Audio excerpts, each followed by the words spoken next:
ඔබේ දරුවා අකුරු ලියන අත මොකක්ද? ඔබට ඕන විදිහට ඒ අත මාරු කරන්න පුළුවන්ද?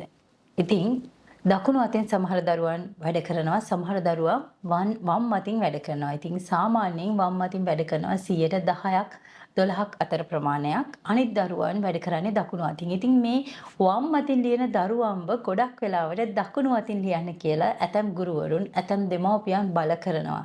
ඉතින් මේකේ අතුරු ප්‍රතිඵල මොනවද කියලා තමයි අද මම විශේෂයෙන්ම කතා කරන්න හදන්නේ. මොකද මේක නොකළ යුතු දෙයක් නිසා. ඉතින් ප්‍රධාන වශයෙන්ම දරුවෙක්ගේ හුරු වෙන අත, දරුවා ලියන්න කැමති වෙන අත මොකක්ද කියන එක දරුවා පෙන්වන්න පටන් ගන්නවා අවුරුදු 3-5 වගේ කාලය තුළදී. යාලා චිත්‍ර අඳිනකොට යාලා හුරු අතට තමයි ගන්න. ඉතින් ඒ වෙලේදී ඔයා අත මාරු කරන්න උත්සාහ කරන්න එපා. මොකද ඒකට හේතුව දරුවා ඒ ඩොමිනන්ට් හෑන්ඩ් කියලා අපි කියන්නේ. ඉතින් ඒ හෑන්ඩ් එක තෝරගන්නේ දරුවගේ බ්‍රේන් ඩෙවලොප්මන්ට් එක සහ බුද්ධි වර්ධනය සහ ජෙනෙටික්ස්. ඒ කියන්නේ ජාන අනුකූලව තමයි ඒ දරුවා මොන අතද ලියන්න හුරු වෙන්නේ කියන එක තීරණය වෙන්නේ. ඒක අපිට තීරණය කළ හැකි දෙයක් නොවේ.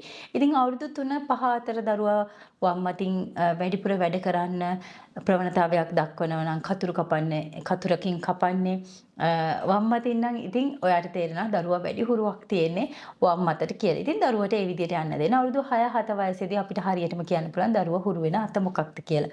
මෙතෙන්දී කිසිම බලපෑමක් නොකළ යුතුමයි. ඒකට හේතුව තමයි ඔයා එහෙම බලපෑමක් සිදු කරොත් දරුවගේ බ්‍රේන් එකට අනිවාර්යයෙන්ම ඒ කියන්නේ අපි ඔතෙන්ද කියන කන්ෆියුස් වෙනවා කියලා. ඒ කියන්නේ මොකද එයාගේ ඥානාත්මක සහ බුද්ධි වර්ධන අනුව එයාගේ ප්‍රධාන අත ඩොමිනන්ට් හෑන්ඩ් එක වෙන්නේ වම් අත නම් ඉතින් තව කෙනෙක් බල කරනවා හැමතිස්සෙම අත මාරු කරන්න කියනකොට එතකොට එයාගේ බ්‍රේන් එකේ ඩෙවලොප්මන්ට් එකේ පොඩි ප්‍රශ්නයක් වීමේ හැකියාවක් තියෙනවා. ඔතෙන්දී අපි කියනවා කන්ෆියුස් වෙනවා කියලා. බ්‍රේන් කන්ෆියුස් වෙනවා කියලා කියනවා. ඊට අමතරව confused child's brain කියලා කියන්නේ confused child's brain.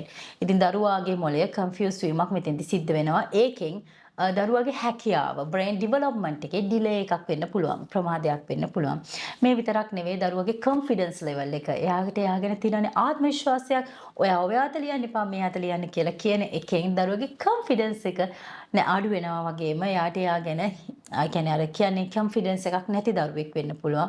මේ විතරක් නෙවෙයි අපිට දරුවගේ අකුරු ලිවීමේ හැකියාව කියන එක අඩු වෙන්න පුළුවන්, ඩිලේ වෙන්න පුළුවන්. ඒ වගේම තමයි මට මේ ළඟදී අම්මා කෙනෙක් කතා කරා තාත්තා හැමතිස්සෙම සැර කළා වම් අතින් ලියනකොට දරුවා දැන් දකුණු අතින් ලියන්නේ. හැබැයි දරුවා හැම අකුරක්ම මිරර් කරලා ලියන්නේ.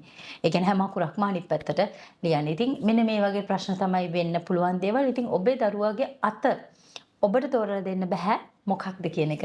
දරුවාට ඒ අත කුමක්ද කියලා දරුවාම ලියන විදිය, දරුවාම වැඩ කරන විදිය බලාගෙන ඔබ තේරුම් ගන්න ඔබේ දරුවා වමත් දරුවෙක්ද දකුණත් දරුවෙක්ද කියලා කිසිම වෙලාවක ගුරුවරයෙක් විදියටවත් මමක් පියෙක් විදියටවත් දරුවා ලියන අත වෙනස් කරන්න යන්න එපා. අපිට පුළුවන් විදියට ඒකට උදව් කරන්න කියලා මං ඉල්ලීමක් කරනවා. ස්තුතියි.